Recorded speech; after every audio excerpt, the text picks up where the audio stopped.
How to add extension on Visual Studio Code. If you are willing to add different extensions on your Visual Studio Code, then follow these instructions. First, make sure that you have downloaded Visual Studio Code on your device. After that, click on search bar and open Visual Studio Code. Now you can see different options here on the left side. Simply click on this last option, which is extensions. Now on the search bar, type in the extension that you want to add.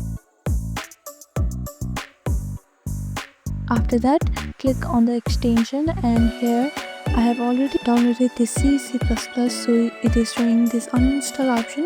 But if you have not downloaded this extension, then you will see install button like this. Simply click on the install button to download extension for your Visual Studio Code.